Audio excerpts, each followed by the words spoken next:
Hey y'all, this is JMO at NFlight. Today I'm going to simply go through a few simple ND filter settings on the new GoPro Hero 12. Whoa! Everybody hold short.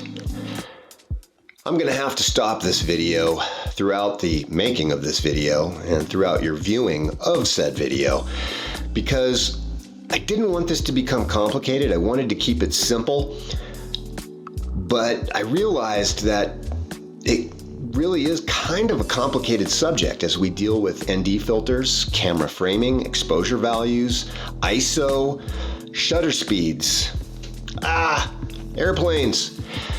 So I'm gonna have to stop every now and then and quickly address a few things and set some baselines. The first baseline that I want to set is the fact that different aircraft are going to produce different exposure values within each individual cockpit or flight deck just due to the nature of the airplane's design.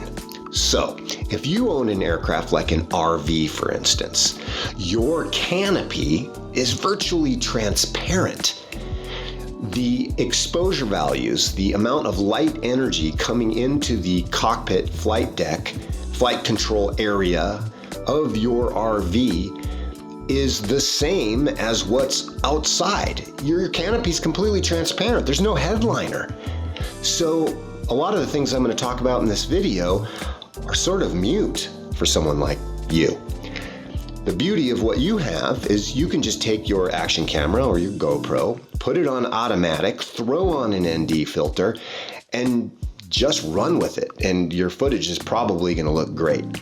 But if you have an aircraft, whether it's low wing or high wing, and your headliner or the design of the aircraft or the size of your windows produces a darker cockpit than what you see outside the windows, right? So there's big differences in the exposure values that your camera has to deal with, right? This video is going to be very, very helpful. So let's jump straight back into some of the nitty-gritty details.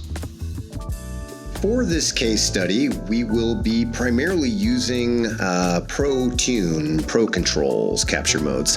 I'm showing you some screens on how you get into it. Your camera out of the box is set on easy controls. That's sort of the default. So you'll have to switch it to Pro Controls. Once you're in there, there's a bunch of different stuff that you can do. I'm primarily using 4K 60 linear plus for horizon lock. There it is, linear plus. Something that I really want to address though is the ISO controls. We will be playing with the ISO control throughout today's case study.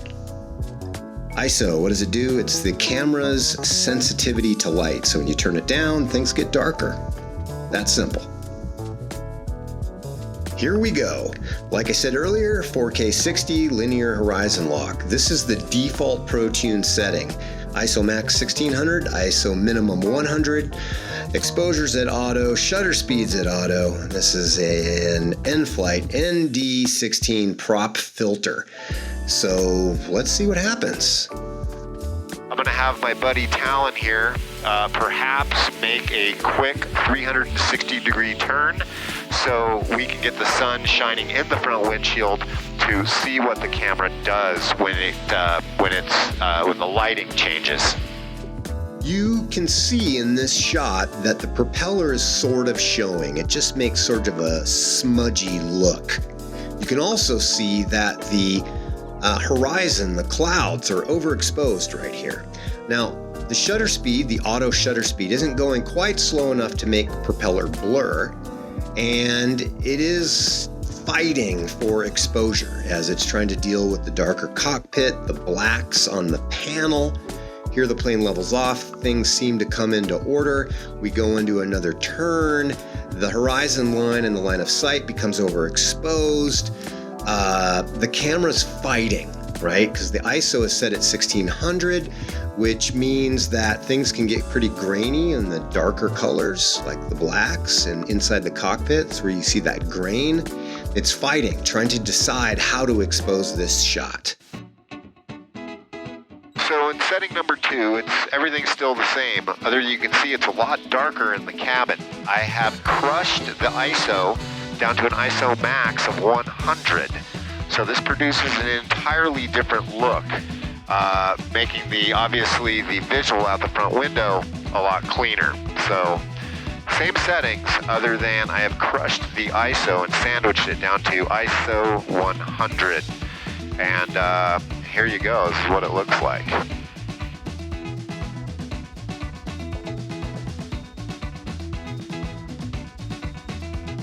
So if line of sight and your sight picture is the most important thing in your shot, and overexposure out the windows is an issue, sometimes this crushing the ISO might be the thing that you are most interested in.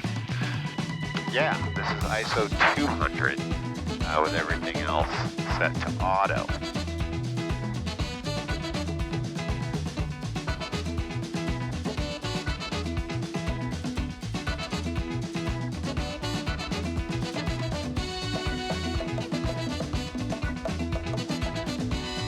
This is going to be kind of interesting. I've taken the filter off, so no filter at all. This is just the same settings that we were using before. The ISO stuck at 200, but the filter is off completely. So this is just no filter.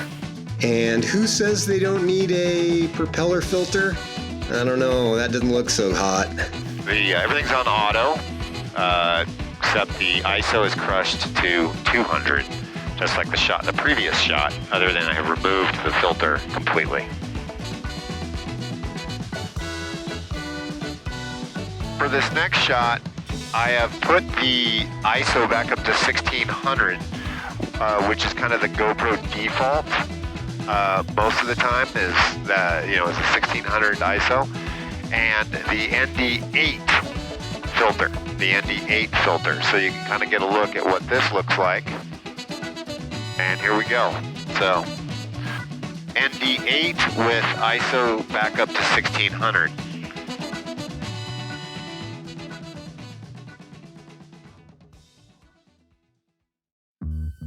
For this next shot, I am turning on the HDR for the GoPro Hero 12. And the HDR is only available in the GoPro Hero 12. So the HDR is kind of a weird one. You can see how the computer basically tries to give equal exposure to everything. So if I turn the camera here, you can see everything go out. The windows just blow out completely, even though technically HDR shouldn't allow that to happen. But if I point it back into the sun, everything kind of exposes evenly. In another video, I actually talk about the HDR, and it works pretty well. So I got the ND16 filter back on, HDR turned on. When you turn on HDR, it disables all the ISO control and shutter speed control. So that's the way HDR works. Now, HDR is only available in the Hero 12, and it could be a good solution for those of you that want to be able to see the inside of your cockpit and your controls really well. Anyway, here's what we got. A little bit of a caveat here on the whole HDR deal. You should definitely go check out the test video that we did on GoPro Hero 12 HDR. It is quite possibly a fantastic solution for those of you in, say, like the RV aircraft that we talked about earlier. The HDR is truly impressive out of a camera that only costs $350. It has its downfalls, though. It does create some weird fluctuations and some gurbles, and sometimes the video will do little shakes, and it also disables manual control of everything. It's like the ultimate automatic function. Like I said, I think it would work incredibly well in cockpits like that of an RV, but with the overhead wing, you do put yourself at a little bit of a risk of some funky video gremlins kind of making your video do weird things and some funny exposures and whatnot. But if you're not trying to impress George Lucas, the HDR mode could be a great get out of jail free card, right? Just throw the ND16 filter on there, put it on HDR, and let her rip. In case you have not figured it out yet, the ISO control has a major impact on what your image looks like, right? This is the part of the video where things get a little bit wild, where we really start to control the way the propeller actually looks. Shutter speed. Now, shutter speed and ISO can work together to, as far as I'm concerned, produce the ultimate video with proper propeller blur. That could even impress, like I said, maybe even George Lucas. So let's step into that right now. I'm getting ready to start playing with shutter speed in combination with ISO. So for this next setting, I've crushed the ISO to 100 maximum. So the ISO's just crushed at 100. This is a pretty interesting, bright scenario. We got snow-capped mountains in the horizon with a light haze, with the sun setting in the, not setting, but afternoon sun in the southwest, and we're heading southwest. So I've crushed that at 100 and then put the shutter speed at 1/60th, as slow as the shutter speed will go. So you can see the cockpit's very dark, but the skyline is manageable.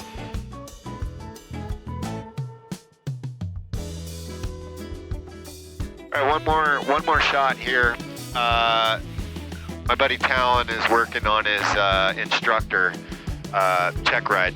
So he wants to do working on his right seat power off 180.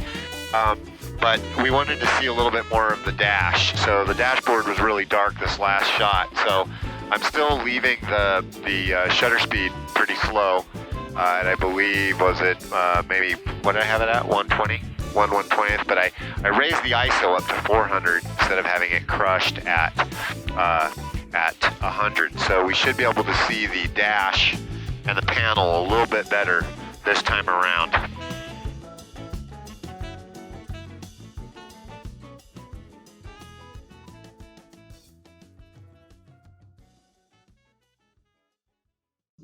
Well, friends, at the end of it all, I hope you got something out of this. The key takeaways are that the ND filter helps. It really does blur your propeller away. I highly recommend making the purchase, especially if you're a content creator and you want the view out of your window to look good.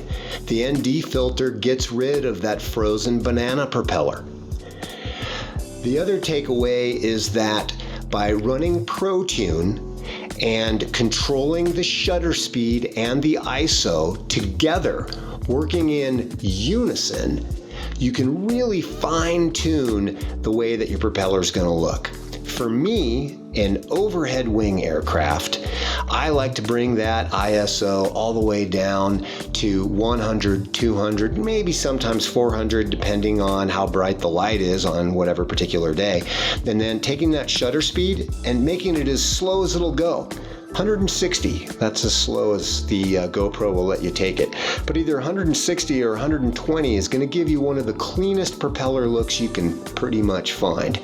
So that slow shutter speed in combination with an ISO that's kind of crushed down there a little bit, not allowing the camera to get too high in the ISO department, and that ND16 filter on really bright sunny days, and then on cloudy days you can run an ND8 filter. Anyhow, that's it. Fly safe, enjoy, and say no to frozen banana propeller in your video.